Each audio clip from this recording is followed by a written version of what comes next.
Yeah, we got to get into these people out here that are attacking melanated females. We got to talk about this whole thing that's going on because I'm tired of hearing about it. People, and these are supposed to be men, right? Men getting on podcast. You got men that are supposed to be the most masculine, the most hardest, the most gangster, sitting behind a screen with a freaking microphone pointed at their mouths, talking a bunch of nonsense, right? A lot of these people don't really have a high IQ or a high education whatsoever. And they have, the knowledge of the streets, which they don't even really live that lifestyle because they're pretenders. But since they want to come on podcasts and talk about females all the time, right? Let's talk about it because they want to talk about females' hair textures. And I keep hearing this over and over again. Y'all see, I wear my hair any type of way. I'll wear it curly. I'll wear it straight. I'll wear it like this, which is my frizzy look because I just washed it. Was it yesterday or the day before? And I let it air dry. So this is the natural state that it comes in. So you can see that we have this going on. And I'll wear my hair like this in public for real estate when I substitute teach. And I don't see the problem with it, y'all, because people really don't understand what females have to go through with their hair. After it's, fully dry, then I'll go back through and blow dry it, which is still going to be bushy. And then the last process is to flat iron it, which takes about an hour and a half of my time. Now, I've never had anybody to come on and, say anything about my hair. I get a lot of compliments when it's like this or when it's bushy and stuff. But I'm talking about it right now because I have seen it be a topic on other platforms. And I actually embrace females when I see them with their natural hair and they're embracing their natural texture and it looks really nice. Because do you remember in the 70s, y'all, people used to wear fros. People were wearing their fros and they were doing it with, being proud about it. Like, y'all remember Barack Obama had a fro. Excuse me, Barry Soetoro. Okay. He had a fro back in the day. So that was the thing that was going on. I don't know if y'all remember, but y'all act like y'all have a small memory. Like y'all don't remember the pictures of the parents with the fros back in the day. That's what they were doing. People were embracing themselves back in the 70s. And now that we've reached the 2025-ish time frame, it's not good enough to have your real hair. You need to have a different hair texture. You need to put somebody else's DNA on top of your hair. But you know what that sends? The message that's being sent is your hair texture is not good enough. Theirs is better. So I'm going to put this on even though I know it doesn't look right. I know this doesn't look like my hair texture, but I'm going to do it anyway. It doesn't even blend in with me at all. I see this all the time, y'all. And I just think that people need to get back to embracing their natural selves. Let's not even get into all the fake other things that are going on with the women, because I talk about it a lot.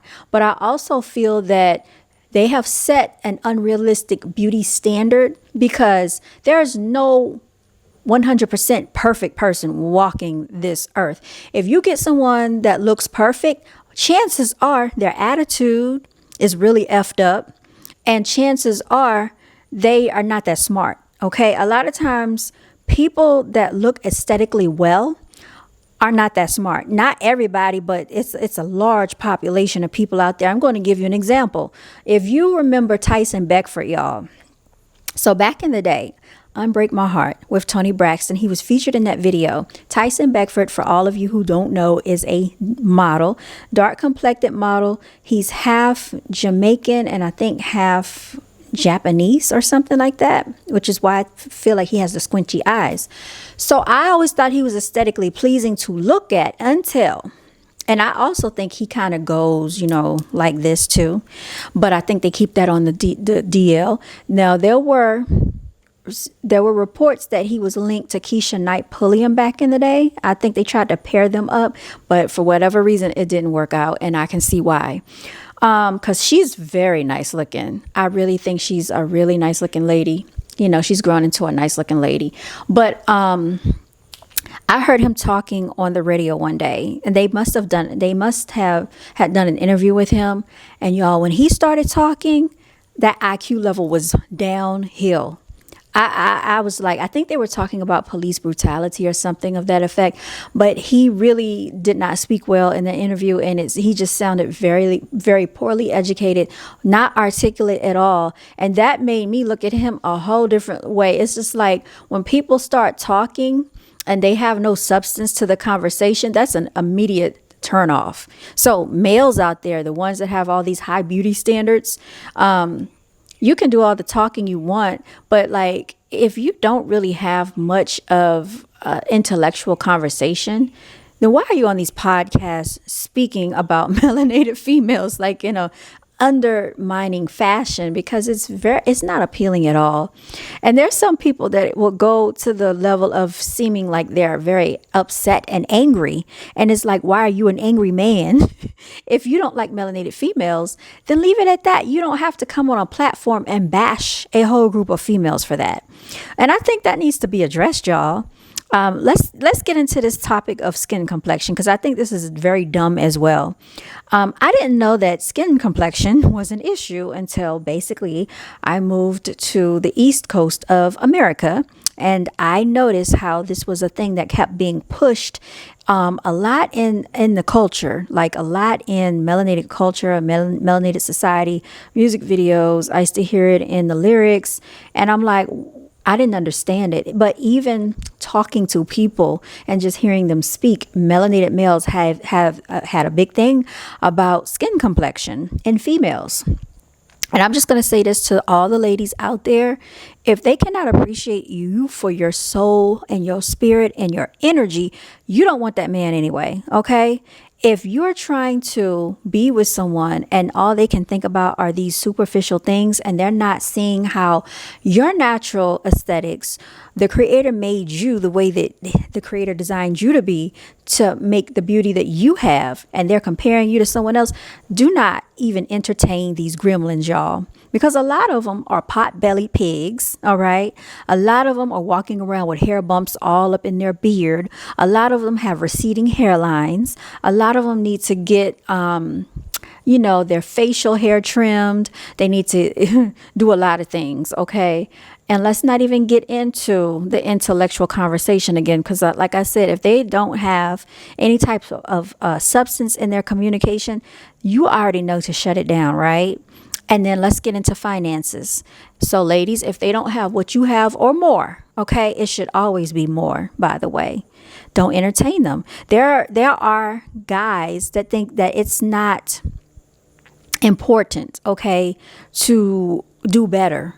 And the reason why they should have more is because they're supposed to be providers, right? So you want this feminine person, which actually has to be in survival mode, by the way, because a lot of males cannot provide. So she has to be in survival mode to take care of herself. And if she has children, she has to provide for the children, because a lot of melanated males don't do that, right? Well, let's get into all these standards that they have. They want you to cook, and they want you to clean. They want you to go to work. They want you to take care of the children, right? They want you to do all these things and hold all these standards. And what are they doing? I will wait. Y'all, please don't put that pressure on yourselves.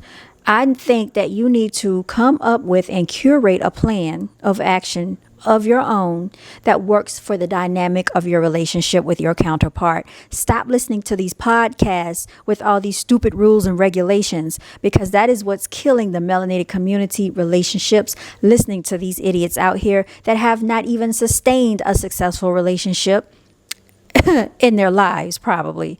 A lot of these people are single males, and a lot of them are not married, and they probably have multiple baby mothers, or they're not with the child's mother, so therefore they have made and created another single mother out here. So please be careful to these people that you listen to, and also please be aware that there are a lot of people with mental illness on the internet giving false advice, misinformation. All right, so I just had to touch on that. I don't want people to feel that just because it keeps being the consensus out here that these are the standards that you have to uphold to those standards, you don't uphold to your own standards. What matters is what you think of yourself and then everybody else. If they can't accept you for you, then you don't accept them. It is that simple, y'all. But anyway, I just wanted to touch on that topic. I'm going to go ahead and sign out. You all stay blessed, take care, and I'll tune in with you next time.